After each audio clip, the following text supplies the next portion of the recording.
प्रिय विद्यार्थियों, आप सभी का स्वागत है आपके अपने YouTube चैनल जी के लूना स्टडी पर। आज हम करने वाले हैं राजस्थान सामान्य ज्ञान के 20 अति महत्वपूर्ण प्रश्न जो कि राजस्थान BSTC राजस्थान की चाहे कोई भी एग्जाम हो उन सभी के लिए इंपॉर्टेंट होने वाले हैं। तो चलिए फिर आज की इस क्लास को स्टार्ट करते हैं। 20 अति महत्वपूर्ण प्रश्न होंगे जो कि बार बार एग्जाम्स में पूछे जाते हैं। 1 नंबर प्रश्न हमारा, निम्नलिखित में से किस प्राचीन जनपद के प्रमाण राजस्थान में से प्राप्त नहीं होते हैं। निम्न में से कौन सा वह जनपद है जिसका जो प्रमाण है वो राजस्थान से प्राप्त नहीं होता है। मत्स्य जनपद, मालव जनपद, सीवी जनपद या असमक जनपद। तो जो हमारे पहले 3 जनपद है, मत्स्य जनपद, मालव जनपद और सीवी जनपद, इनका जो प्राचीन प्रमाण है वो राजस्थान से प्राप्त होता है। जबकि जो असमक जनपद है उसका प्रमाण राजस्थान से प्राप्त नहीं होता है। तो जो हमारा डी नंबर ऑप्शन एकदम सही हो जाएगा। और 2 नंबर प्रश्न हमारा, पांडवों ने वनवास का 13वां वर्ष यानी अज्ञातवास कहाँ व्यतीत किया। अहिछत्रपुर में, जांगल प्रदेश में, विराटनगर में या कुरुक्षेत्र में। पांडवों ने 13वां वर्ष है अपने वनवास का वो यानी अज्ञातवास है वो कहाँ पर व्यतीत किया। पांडवों ने अपना जो 13वां वर्ष अज्ञातवास है वो विराटनगर में व्यतीत किया। तो जो हमारा यहाँ पर सी नंबर ऑप्शन एकदम सही हो जाएगा कि पांडवों ने वनवास का 13वां वर्ष है यानी अज्ञातवास है वो विराटनगर में व्यतीत किया। और अगला प्रश्न हमारा 3 नंबर प्रश्न, हल्दी घाटी के युद्ध में कौन सा इतिहासकार उपस्थित था। आमिर खुसरो, अब्दुल कादिर बंदायूनी, अब्बुल फजल या अब्बास खान सरवानी। हल्दी घाटी के युद्ध में कौन सा इतिहासकार उपस्थित था। हल्दी घाटी के युद्ध में अब्दुल कादिर बंदायूनी यानी बंदायूनी है वो उपस्थित था। तो जो हमारे यहाँ पर बी नंबर ऑप्शन एकदम सही हो जाएगा कि हल्दी घाटी के युद्ध में कौन सा इतिहासकार उपस्थित था। अकबर की तरफ से जो इतिहासकार था वो था अब्दुल कादिर बंदायूनी था, वो उपस्थित था। तो जो हमारे यहाँ पर बी नंबर ऑप्शन एकदम सही हो जाएगा। और अगला प्रश्न हमारा 4 नंबर प्रश्न, निम्नलिखित में से किसके शासनकाल में एक बंजारे ने पिछोला झील का निर्माण करवाया। हमें 4 ऑप्शन दिए गए हैं, उनमें से वह शासक जिसके शासनकाल में एक बंजारे ने पिछोला झील का निर्माण करवाया। राणा कुंभा के शासनकाल में, राणा लाखा के शासनकाल में, राणा प्रताप के या राणा सांगा के शासनकाल में। तो राणा लाखा के शासनकाल में एक बंजारे ने पिछोला झील का निर्माण करवाया अपने बैल के मरने की याद में। अपने बैल के मरने की याद में बंजारे ने एक पिछोला झील का निर्माण करवाया जो कि राणा लाखा के समय में था। तो जो हमारे यहाँ पर बी नंबर ऑप्शन एकदम सही हो जाएगा कि किसके शासनकाल में एक बंजारे ने पिछोला झील का निर्माण करवाया। पिछोला झील का जो निर्माण है वो एक बंजारे ने करवाया और किसके शासनकाल में, राणा लाखा के शासनकाल में। और अगला प्रश्न हमारा 5 नंबर और बहुत ही शानदार प्रश्न, त्राइन के प्रथम युद्ध जो कि 1191 ईस्वी में हुआ में किसकी विजय हुई। पृथ्वीराज चौहान, मोहम्मद गोरी, गोविंदराज तृतीय, महमूद गजनवी। त्राइन के प्रथम युद्ध में जो कि 1191 को हुआ उसमें पृथ्वीराज चौहान तृतीय की विजय हुई। तो जो हमारा यहाँ पर ए नंबर ऑप्शन एकदम सही हो जाएगा और जो मोहम्मद गोरी है उसकी हार हुई। और अगला प्रश्न हमारा 6 नंबर प्रश्न, कोटा के महाराव भीम सिंह कौन सा संघ बनाना चाहते थे। कोटा के महाराव भीम सिंह अब वो कौन सा संघ बनाना चाहते थे। कोटा संघ, हाड़ौती संघ, राजस्थान संघ या यूनियन स्टेट। कोटा के महाराव भीम सिंह वो कौन सा संघ बनाना चाहते थे। कोटा के महाराव भीम सिंह वो हाड़ौती संघ बनाना चाहते थे। तो जो हमारे यहाँ पर बी नंबर ऑप्शन एकदम सही हो जाएगा। और अगला प्रश्न हमारा 7 नंबर प्रश्न कि भक्त आंदोलन का प्रारंभिक स्वरूप था वो क्या था। भक्त आंदोलन का प्रारंभिक स्वरूप क्या था। एक सामाजिक एवं धार्मिक सुधार आंदोलन का, एक उग्र राजनीतिक आंदोलन का, ब्रिटिश विरोधी आंदोलन का या उपयुक्त सभी। भक्त आंदोलन का प्रारंभिक स्वरूप था वो क्या था। भक्त आंदोलन का जो प्रारंभिक स्वरूप था वो एक सामाजिक एवं धार्मिक सुधार आंदोलन का था। तो जो हमारा यहाँ पर ए नंबर ऑप्शन एकदम सही हो जाएगा कि भक्त आंदोलन का प्रारंभिक स्वरूप क्या था, एक सामाजिक एवं धार्मिक सुधार आंदोलन का। तो जो हमारा ए नंबर ऑप्शन एकदम सही हो जाएगा। और अगला प्रश्न हमारा 8 नंबर प्रश्न कि कामायचा के बारे में निम्नलिखित में से कौन सा कथन असत्य है।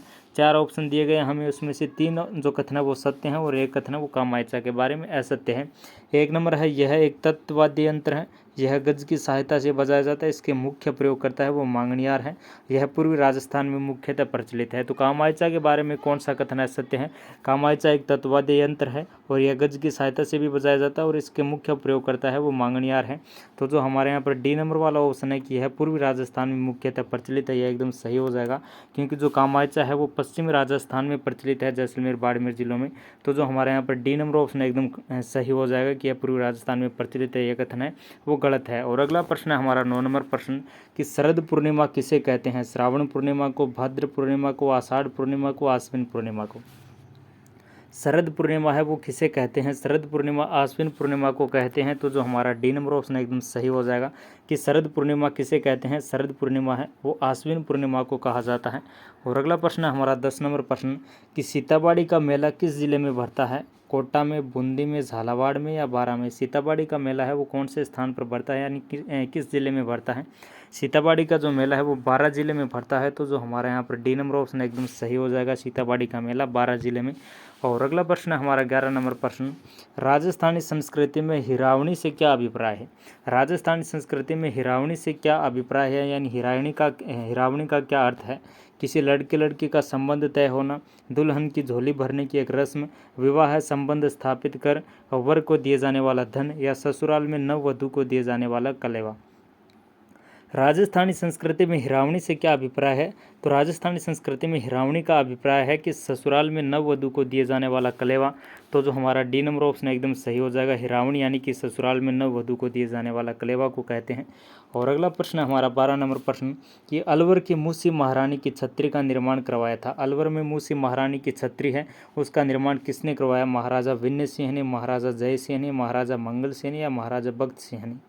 अलवर में स्थित महारानी मूसी महारानी की छत्री का निर्माण है वो किसने करवाया? अलवर की मूसी महारानी की छत्री का जो निर्माण है वो महाराजा विनय सिंह ने करवाया। तो जो हमारा ए नंबर ऑप्शन एकदम सही हो जाएगा, अलवर की मूसी महारानी की छत्री का निर्माण महाराजा विनय सिंह ने करवाया।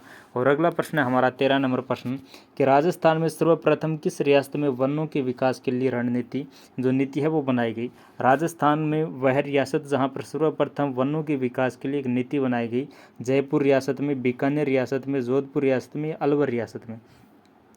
राजस्थान की वह रियासत जिसमें सर्वप्रथम वनों के विकास के लिए रणनीति बनाएगी, नीति बनाएगी, वह जोधपुर रियासत थी। तो जो हमारा यहाँ पर सी नंबर ऑप्शन एकदम सही हो जाएगा। और अगला प्रश्न है हमारा 14 नंबर प्रश्न, अक्षांश दृष्टि से राजस्थान की स्थिति है वो क्या है? अक्षांशीय दृष्टि से राजस्थान की स्थिति क्या है? पूर्वी गोलार्ध, पश्चिमी गोलार्ध, उत्तरी गोलार्ध या दक्षिणी गोलार्ध? अक्षांशीय दृष्टि से राजस्थान की जो स्थिति है वो उत्तरी गोलार्ध है। तो जो हमारे यहाँ पर सी नंबर ऑप्शन एकदम सही हो जाएगा कि अक्षांशीय दृष्टि से राजस्थान की स्थिति क्या है? राजस्थान है वो उत्तरी गोलार्ध में है। और अगला प्रश्न है हमारा 15 नंबर प्रश्न कि निम्नलिखित में से किस प्रक्रिया के कारण पश्चिम राजस्थान की मृदा अम्लीय या क्षारीय बन जाती है? पश्चिम राजस्थान की जो मृदा है वो अम्लीय या क्षारीय बनने का उसका मुख्य कारण है वो क्या है? जल प्रवाह के कारण घुलकर बहना, यानी कि जो मिट्टी है, रेत है, उनका पानी के साथ घुलकर बहना, या नीचे से ऊपर की ओर की केशिकाओं द्वारा रिसाव होना, ऊपर से नीचे की ओर केशिकाओं द्वारा रिसाव होना? तो जो पश्चिम राजस्थान है, पश्चिम राजस्थान में मृदा का अम्लीय या क्षारीय बन जाने का जो कारण है, मुख्य कारण है, वो है नीचे से ऊपर की ओर केशिकाओं द्वारा रिसाव करना। तो जो हमारे यहाँ पर सी नंबर ऑप्शन एकदम सही हो जाएगा कि नीचे से ऊपर की केशिकाओं द्वारा जो जल है उसका रिसाव करना। और अगला प्रश्न है हमारा 16 नंबर प्रश्न, प्रधानमंत्री कृषि सिंचाई योजना का नोडल विभाग है वो है? प्रधानमंत्री कृषि सिंचाई योजना का नोडल विभाग है उद्यानिकी विभाग, आयोजना विभाग, भूजल विभाग या जल संसाधन विभाग? प्रधानमंत्री कृषि सिंचाई योजना का जो नोडल विभाग है वो उद्यानिकी विभाग है। तो जो हमारा ए नंबर ऑप्शन एकदम सही हो जाएगा कि प्रधानमंत्री कृषि सिंचाई योजना का नोडल विभाग है उद्यानिकी विभाग। और अगला प्रश्न है हमारा 17 नंबर प्रश्न कि निम्नलिखित में से कौन सा जिला मरुस्थलीय क्षेत्र के अंतर्गत नहीं आता है? 4 ऑप्शन हमें दिए गए हैं, उसमें से जो बाकी जिले हैं वो मरुस्थलीय क्षेत्र के अंतर्गत आता है और एक है वो नहीं आता है, बीकानेर, सिरोही, जोधपुर या उपयुक्त सभी। निम्नलिखित में से वह जिला जो कि मरुस्थलीय क्षेत्र के अंतर्गत नहीं आता है, तो जो सिरोही जिला है वो मरुस्थलीय क्षेत्र के अंतर्गत नहीं आता है। तो जो हमारा यहाँ पर बी नंबर ऑप्शन एकदम सही हो जाएगा, सिरोही जो कि मरुस्थलीय क्षेत्र के अंतर्गत नहीं आता है। और अगला प्रश्न है हमारा 18 नंबर प्रश्न कि निम्नलिखित में से कौन सा युग्म सम्मिलित है? कौन सा युग्म है वो सम्मिलित है वही हमें बताना है। मरुगोचर योजना 2003-4, जल ग्रहण विकास कार्यक्रम 1996, समेकित बंजर भूमि विकास कार्यक्रम 1998-99, मरु विकास कार्यक्रम 1991-92। निम्नलिखित में से कौन सा युग्म है वो सम्मिलित है? तो मरुगोचर योजना है वो 2003 और 4 की है। तो जो हमारे यहाँ पर ए नंबर ऑप्शन एकदम सही हो जाएगा कि निम्नलिखित में से कौन सा युग्म सम्मिलित है? मरुगोचर योजना है जो कि 2003 और 4 में चलाई गई। और अगला प्रश्न है हमारा 19 नंबर प्रश्न, राष्ट्रीय बंजर भूमि अद्यतनीकरण मिशन की शुरुआत की गई वर्ष 2005 में, 2003 में, 2001 में या 2004 में? राष्ट्रीय बंजर भूमि अद्यतनीकरण मिशन की जो शुरुआत है वो कब की गई? राष्ट्रीय बंजर भूमि अद्यतनीकरण की मिशन की जो शुरुआत है वो वर्ष 2003 में की गई। तो जो हमारा बी नंबर ऑप्शन एकदम सही हो जाएगा। और अगला प्रश्न है हमारा 20 नंबर प्रश्न कि निम्नलिखित में से परंपरागत ऊर्जा संसाधन है सौर ऊर्जा, तापीय ऊर्जा, आणविक ऊर्जा या भूतापीय ऊर्जा, जल विद्युत ऊर्जा या तापीय ऊर्जा और जल विद्युत ऊर्जा या भूतापीय ऊर्जा। निम्नलिखित में से परंपरागत ऊर्जा संसाधन है, परंपरागत ऊर्जा संसाधन है वो हमारा यहाँ पर जल विद्युत ऊर्जा है, उसके साथ तापीय ऊर्जा है। तो जो हमारे यहाँ पर सी नंबर ऑप्शन एकदम सही हो जाएगा कि जो परंपरागत ऊर्जा संसाधन है वो हमारा जल विद्युत ऊर्जा है और तापीय ऊर्जा है। उम्मीद करता हूँ आपको क्लास है वो बहुत अच्छी लगी होगी। और कितने प्रश्न आपके इनमें से सही हो रहे थे तो आप कमेंट में बताना वो कितने प्रश्न सही हो रहे थे। अगर आपको क्लास अच्छी लगी तो वीडियो को लाइक करना, चैनल को सब्सक्राइब है वो ज़रूर से कर लेना। Thank you.